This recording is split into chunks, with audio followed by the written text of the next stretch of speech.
part of this. And I also was discussing with one of you during the breaks is how to organize it. Well, the liquid museum framework is more or less theoretical framework, but now is becoming sort of popular concept in Europe. This is notion of heritage community, and that's an attempt to institutionalize the collaboration between stakeholders, relevant stakeholders, those that consider themselves as being relevant stakeholders, that organize themselves around a certain topic, part of heritage, and museums can be part of that, but only part of that.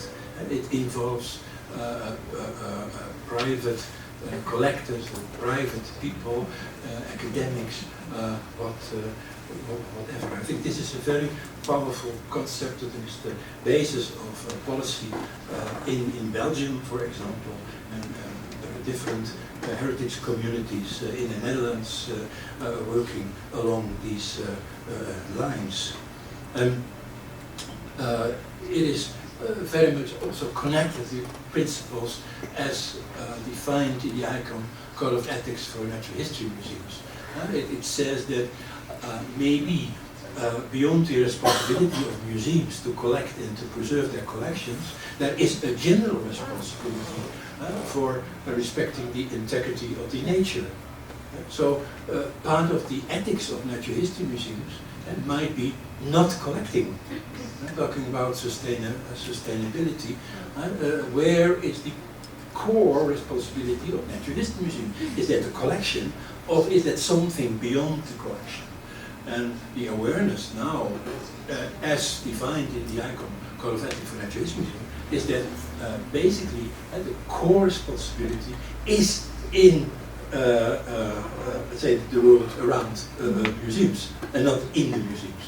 Of course, there should be a connection, but we should find ways, and in the field of environmental conservation there are many different solutions found. I don't need to summarize that here, but why not using the same sort of idea in a cultural context? I think that is the challenge for museology. Very recently, this discussion was becoming the front pages of the press. You may have heard, may not, but in this increasing right-wing atmosphere in the former German Democratic Republic, not far from where I live, here is a synagogue, and a German neo-Nazis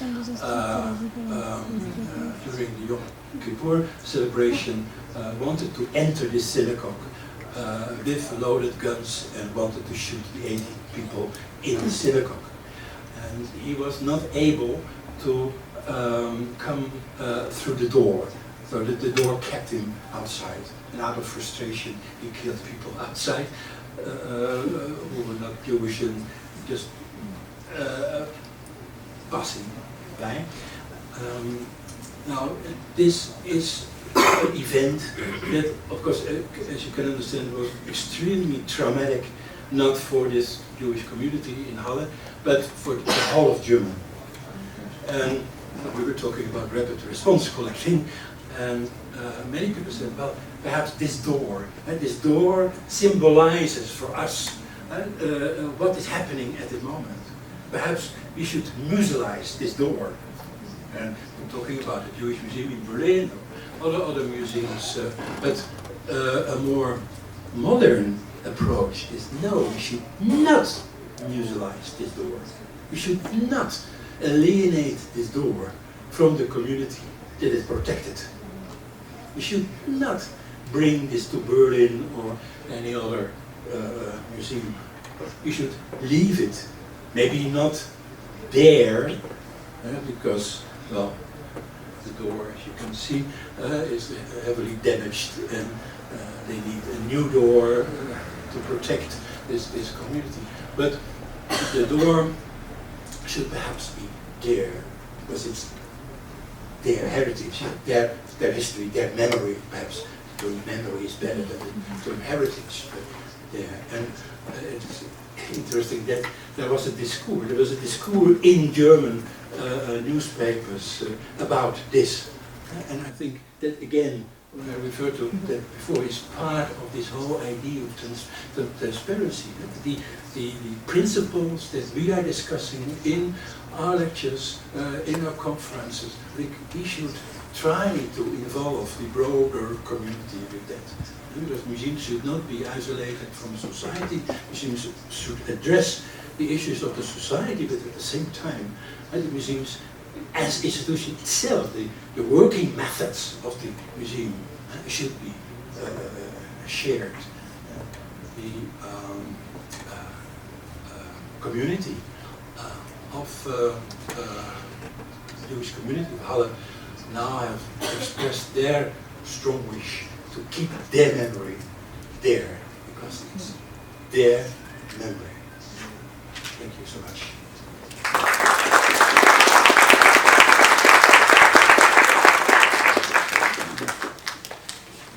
Gracias por esta tercera interesante y enriquecedora conferencia. Invitamos a la profesora Jimena Ardila para que nos acompañe con la moderación.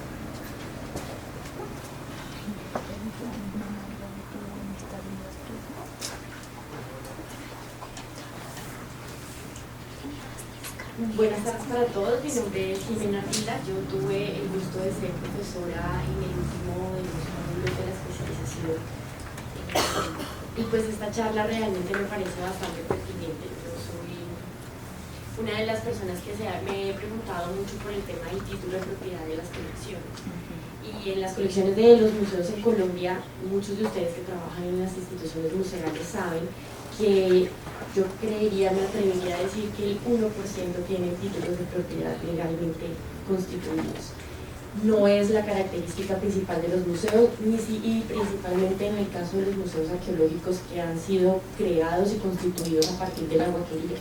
El origen de los museos en Colombia es la guaquería, en el caso de los museos arqueológicos, que fue recuperada, que fue restituida por los arqueólogos y ahora están los museos, pero pues no tenemos ningún tipo de título de propiedad de esas piezas. Sin embargo, en tiempos de revolución por ese vivir bien, ¿es necesario tener títulos de propiedad? Es un poco como la pregunta. ¿Eso realmente es importante? Y me parece muy pertinente, y por qué no devolver en muchos casos esos restos óseos a sus lugares de origen. Una vez hayan sido investigados, una vez hayan sido estudiados, ¿por qué no restituir esos restos a sus lugares de origen, a sus comunidades de origen? Entonces, agradezco mucho esta charla, porque conceptos como rehumanizar las colecciones me parecen muy válidos y muy pertinentes para nuestros museos. Términos y conceptos que debemos empezar a incorporar, porque desde lo jurídico y desde lo normativo estamos muy lejos de aplicar lo que la Constitución dice respecto a la inviolabilidad, imprescriptibilidad e inalienabilidad del patrimonio, que claro, deben ser los principios, porque el patrimonio pues es de la nación, nos pertenece a todos, y en esa medida no se puede comprar, no se puede vender, no se puede embargar, y es una condición que no debe prescindir. Pero debe trascender y debe ir mucho más allá de eso, mucho más allá de la normalidad, del nombre en la norma. En las clases debatíamos mucho, y espero haber sembrado la semilla en los estudiantes respecto al papel de nosotros como museólogos en el ejercicio de una ciudadanía cultural. Y un poco la respuesta era la mediación, y el papel del museólogo y el papel del museo es entrar a mediar entre esas problemáticas, lo que pasa en la calle y lo que está pasando en el museo. Entonces, muchas gracias por la charla. Creo que nos quedan muchos elementos, muchas más preguntas, de pronto no tantas respuestas, pero lo importante es empezar a cuestionar esos temas. Entonces, en el caso, por ejemplo, que ponían sobre el patrimonio paleontológico, en Villa de Leyva, que es un municipio muy cercano a Bogotá, una comunidad campesina se encontró un fósil en su territorio y ellos realmente están ejerciendo la propiedad de ese espacio, de ese patrimonio, no dejan sacarlo y están aprovechándolo e investigándolo desde sus herramientas, desde su conocimiento, desde su manera de entender cómo hacerlo, pero se apropiaron realmente de eso, y no en un tema legal, no en un tema de título de propiedad, sino en un tema de ejercicio de ciudadanía consciente respecto de su patrimonio. Y ese es un caso que me parece bastante interesante y un poco ejemplar para muchos museos, donde pues hay una total diferencia y distancia respecto de las colecciones, porque además se sacan de contexto, porque se muestran, como lo veíamos, objetos como el popolo quimbaya, que es un objeto absolutamente ritual y sagrado, pronto en un contexto de una vitrina como en una joyería, donde no se entiende muy bien cuál es el uso y cuál es el carácter ritual de ese objeto. Entonces, sí quería preguntar, ¿realmente es muy necesario tener esos títulos de propiedad? Si es esa la mirada, debería apuntar hacia allá, o más bien hacia procesos de patrimonialización colectivos y más bien hablar de bienes comunes en lugar de títulos de propiedad. No sé, quería como abrir el debate alrededor de ese tema.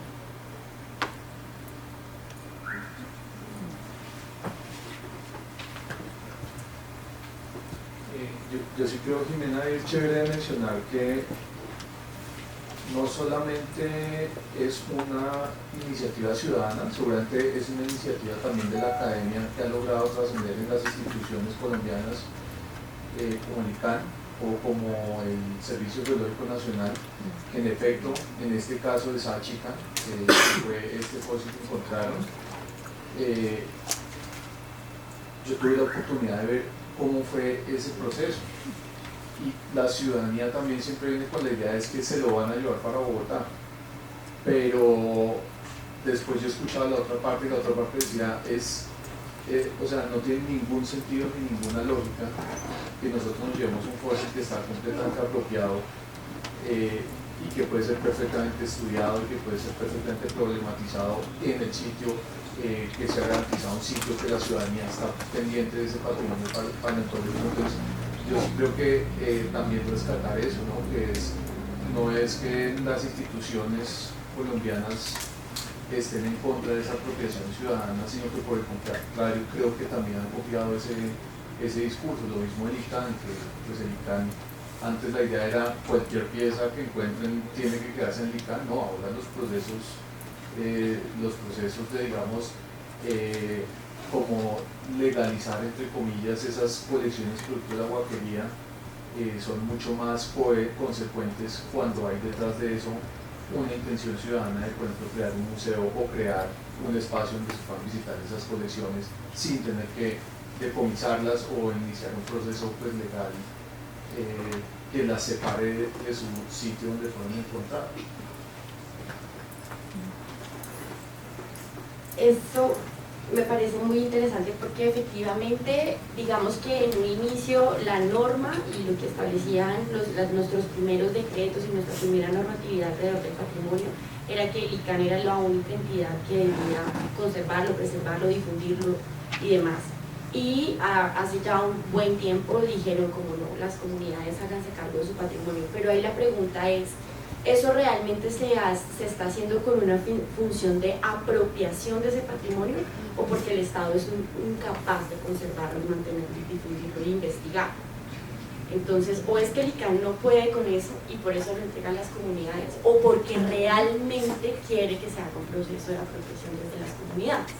Y claro, la academia ha sido fundamental, por eso reitero el papel y un poco era lo que hablábamos en clase, el papel de los museólogos y los directores de museos y los curadores y la gente que está trabajando, los que estamos trabajando con las colecciones y con el patrimonio, es cómo mediamos entre una cosa y la otra y cuál es el deber ser de las decisiones que se toman en el museo, o por incapacidad de conservar o porque realmente se quieren generar procesos de apropiación.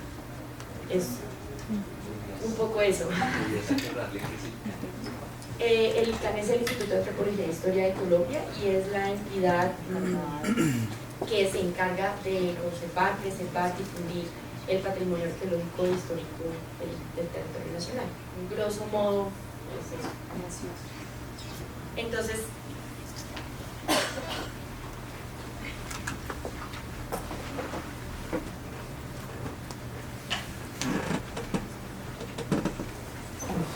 bueno, yo viví un ejercicio con Becerril con respecto a la extracción de unas piezas que realizó las empresas mineras en el territorio, porque para operar encontraron unas piezas y yo me dirigí al ICAN y lo que me solicitaban era que tenía que tener el espacio en Becerril para poderlas exponer. Entonces ya ahí tenía que el municipio pues adecuar el espacio que ellos nos brindaban a nosotros, por lo menos el tema de las asesorías y de las instalaciones, pero sí no serían las piezas. Eso por un lado.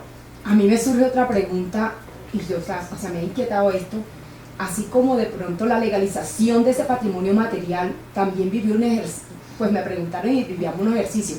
El Cesar es muy festivalero, ¿ya? Y hoy día se está presentando, la problemática es que hay un festival de rondas infantiles y lo maneja una fundación, pero hoy día el municipio quiere también hacerlo, pero la fundación va por la 33, por la 33 versión, ¿ya? Entonces ellos dicen, ¿cómo el municipio no nos va a aportar a nosotros el recurso para que la fundación haga esto? Que ellos están en el derecho de hacer ese festival de rondas si nosotros lo venimos haciendo. O sea, me está quedando como la alternativa en el caso del patrimonio inmaterial, que sería el del festival.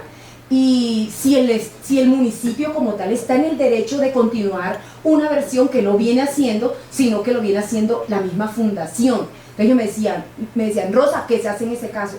Pero como los municipios aportan de su presupuesto para que las fundaciones hagan la actividad, yo le decía, pues el municipio termina haciendo porque el alcalde lo hace porque lo hace. Y ustedes como fundación, ¿cómo van a reclamar si está él invirtiendo los recursos en una actividad cultural donde está fortaleciendo a la infancia a través de actividades lúdicas y él va a sustentar ese presupuesto? Él no está mal invirtiendo, sino que se están quitando como la idea, o sea, el municipio le está quitando la idea de hacer el festival a la fundación. Entonces ahí en ese caso, ¿cómo patento, digamos así, esa idea para que no sea usurpada por el municipio en este caso? Ay, yo no sé si estoy... Pues esa es una gran pregunta, porque si no lo hemos podido resolver desde las colecciones materiales, ahora hablar de patrimonio material, pues nos genera muchísimas más interrogantes, muchos más interrogantes, porque yo sinceramente, desde el tema, desde la perspectiva jurídica, los derechos de autor colectivo son una complejidad muy grande y todavía no nos hemos preguntado suficientemente cómo aterrizar eso al patrimonio inmaterial. Entonces sí creo que es una pregunta muy pertinente. No sé, nuestro invitado, que si nos puede contar alguna experiencia respecto al patrimonio inmaterial.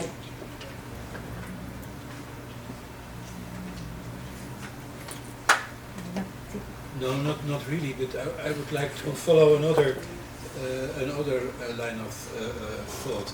Of course, we should avoid. Of course, we should avoid to create other static sort of solutions. That this idea of liquid museum is flexible museum. You have flexible solutions. There's not one solution for everything. And the point is that you should look together with the communities involved, the stakeholders, for the most appropriate, the most effective sort of solution. And when I was still teaching museology and supervising students writing their thesis, I became always very angry when a student started a thesis in the introduction by quoting the ICAN definition of museum. Like that's the other way around. There should not be a start, maybe an end, but not necessarily so. You should look at the proper conditions, the stakeholders, and whatever, and find the best solution. Now, I'm not saying that communities, whatever sort of communities we're talking about, are not able to make their own decisions, but still, not every community is well, familiar with the sort of discussions we have in our profession. Our profession, well, depending on your definition, but the first museological theoretical publication was Pietschenberg, 1555 or something, I forgot. And so we have 500 years of discussion. So I think what we should try to develop is sort of collaboration with communities, that we, from our experience, play the role of mediator, of so that we work with communities and finding the most appropriate solution, and also looking for all the documents that exist, the international recommendations. Whatever. UNESCO has a lot of support, especially in the field of intangible heritage. Well, of course, an average community, again, whatever community we're talking about, is not always aware of that what exists. So our new professionalism may be that we help these communities to find their way, to find the most appropriate sort of solution. And for me, there's no single solution for every problem. Sí, es un poco el papel de mediación, ¿no? De los museólogos y curadores también. Pensaba en algo con este tema de la propiedad colectiva, que pues yo no, un referente que se me viene a la mente es como en ciertas zonas del país donde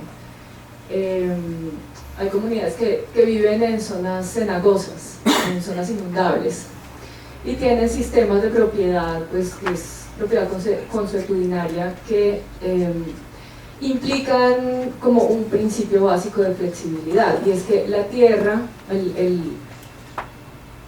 el lugar donde va a ser posible sembrar, ¿sí? Donde va a haber tierra firme, está cambiando todo el tiempo, ¿sí? Porque son zonas inundables. Entonces, cuando es época de lluvias, el nivel del agua sube, se inundan, la tierra se inunda, y cuando baja el nivel de lluvias, entonces emergen estos lugares que son muy buenos para sembrar, porque traen todos los nutrientes, pues, del sedimento que trae el agua, y una vez emerge la tierra, pues se decide quién va a usar qué pedazos, ¿sí? Entonces son sistemas que llevan muchos años, digamos, son regímenes de propiedad que son flexibles, pero que existen, ¿sí?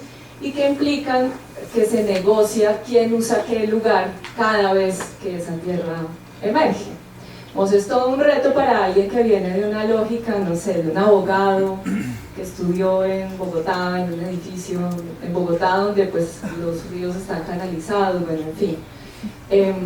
Pero la legislación hoy en día reconoce estos lugares como lugares en los que hay propiedad. No hay propiedad, digamos, como tal, es propiedad de la nación, pero se favorece el uso de esa tierra según el régimen local, ¿sí? Se respeta, el Estado reconoce esa forma legal, esa forma local de propiedad de la tierra, ¿sí? Que no es fija, y que es común, digamos, es comunitaria. Entonces, un poco en la línea que está planteando Peter, es, digamos, de qué manera también uno se podría, y el ICAM pues está lleno también de antropólogos que están también formados para ese tipo en principio, ¿no?, de flexibilidad. ¿Cómo se puede aprender de esas formas flexibles, cambiantes, pero que igual están, ¿sí?, para manejar la propiedad de las cosas, ¿sí?, cuando no son fijas, cuando no son permanentes? Yo creo que ese cuestionamiento es bien interesante, porque nosotros antes, un poco hablando de la colonización, antes de la colonización nosotros resolvíamos las cosas de otras maneras mucho más solidarias y comunitarias. La imposición de una norma que además nuestro Código Civil y nuestra Constitución y nuestras normas todas vienen de Francia, todas vienen de Inglaterra, ninguna es nuestra, muy pocas son realmente construcciones necesarias desde nosotros. Entonces sí me parece que, por ejemplo, respuestas o circunstancias como las que comentas son cosas que escapan a la visión de un legislador que tiene una mirada eurocéntrica de un territorio. Y más bien debemos empezar a descolonizarnos para encontrar y recordar nuestras formas de propiedad. Recordar la manera en la que nosotros nos regulábamos sin un sistema colonial jurídico tan rígido como el que tenemos actualmente. Entonces creo que de esa manera sí podemos empezar a cerrar ya la charla, un poco la visión de mediación de los curadores, de los museólogos, siempre desde un ejercicio muy consciente de una ciudadanía cultural y tratando de descolonizar un poco la mirada respecto del patrimonio cultural, pensarnos y recordarnos en estos tiempos de revoluciones, de buen vivir, que a veces nos adelantamos y retrocedemos, pero hay que seguir en la lucha. Creo que ya tenemos que ir cerrando, entonces las dos últimas intervenciones y terminamos. No, yo solo quisiera decir que yo siento que la discusión ahora no es como, digamos que la propiedad es en torno a qué es el patrimonio, porque durante muchos años ha habido este tema como el patrimonio oficial, como cuáles han sido las cosas importantes, musealizables, que están como incluso en los diálogos. Entonces yo siento ahora que la discusión es como más en torno al patrimonio, y con todo este tema de la entrada a la memoria y la entrada a la claridad en torno a que hemos negado muchas voces en Colombia.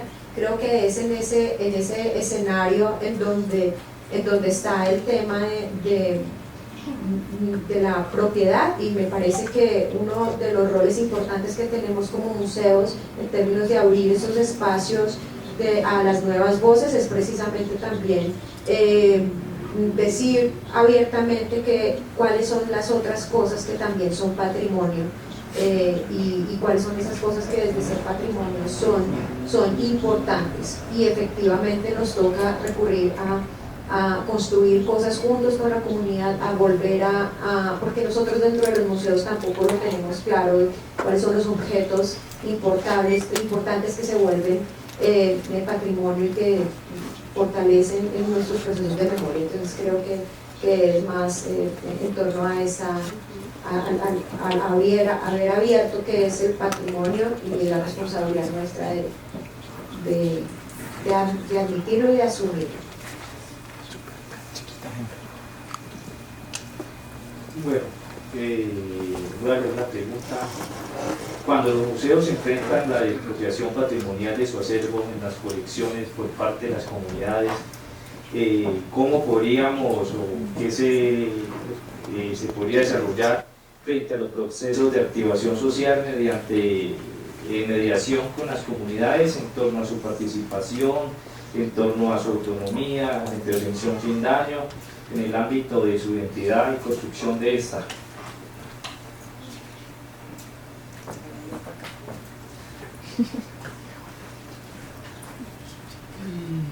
No, not really. I did not get your question precisely. The first part of your question. Que si por favor la repites como más clara. El profesor está pidiendo que le hagas un poco menos técnica la pregunta que nos hizo. ¿A qué te refieres?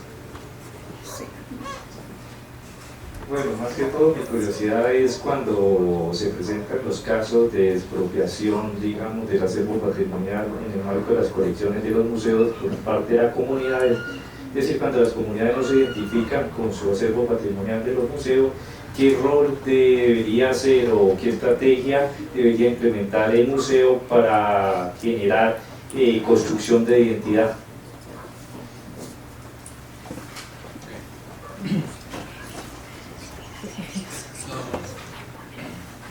I think it's not the responsibility of a museum to define or, well, identity of a community. That's the responsibility of the community itself. Restitution, return, can play a role in restituting, reconstructing, constructing, whatever, an identity. But again, it's the community itself that decides about that. I think museums should be more active than they are in entering a discussion with communities about objects that are in the museum collection that may belong to the community. Usually, museums are waiting till a community contact them, which is very convenient because then the museum doesn't need to do anything, and very often the registration of museums is not available for others, so communities do not know where the heritage is. So a community can sit down, relax, and have no problem. In the Netherlands, for example, the National Ethnographical Museum of the Netherlands says, well, we want to do something else. We want to be more active. Starting from provenance research, we try to identify stakeholders, and when communities are involved, we will actively contact the communities and then start with a certain process. And maybe the communities do not want it. I mean, that's a decision of the community. As a museum, you should force communities to have their objects. As the experience in the United States, some communities are very eager to have all these objects, supporting their identity, having their own tribal museum, also for commercial purposes sometimes, but they want to have it themselves. And other communities say, well, we love to have our heritage in these world famous museums, because we are then part of World Heritage. And so there are thousands of different sort of solutions. And again, it's not the museum who decides about it. It is the community, and it is, well, the interaction between both. But I think it's important that we help communities in general to understand what a museum is, what visualization is, and all that sort of issues, so that they have something to start from. It's not saying that they are stupid, but if we want to have a discussion, we have to have a discussion on equal level, with, let's say, from the museum side, sort of understanding of the ethics of a community, and from the community, an understanding of the ethics of the museum. And in between, we may find many beautiful sort of solutions, which includes the preservation or destruction. There are many communities who say, well, certain parts of our heritage, but now it's difficult to use the word heritage, so the parts of the objects that we use in our religious ceremonies should be destroyed after that. And museums always have tried to protect it, to keep it, which is unethical. The ethical attitude may be to destroy it, but that's not for every community.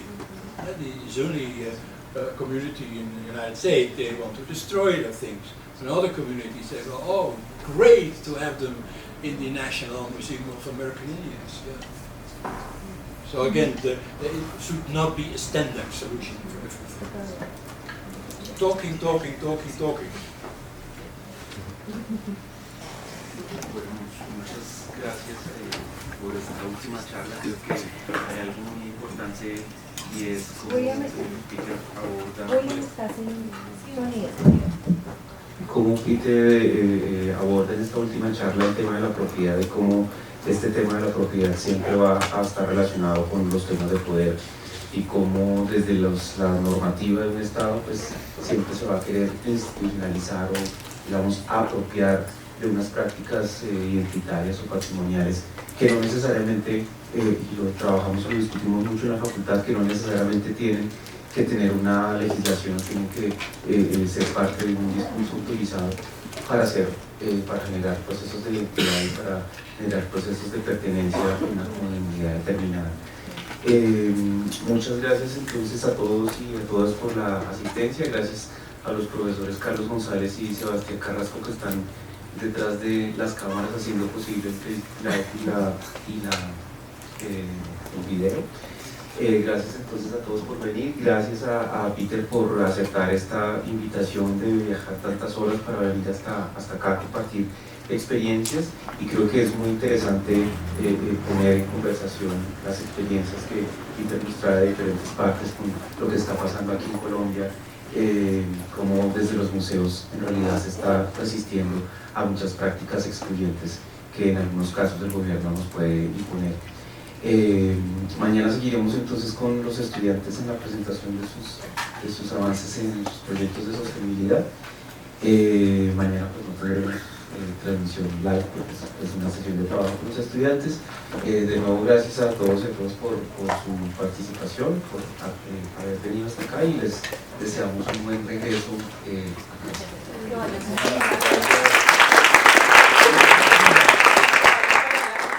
Bueno, sí.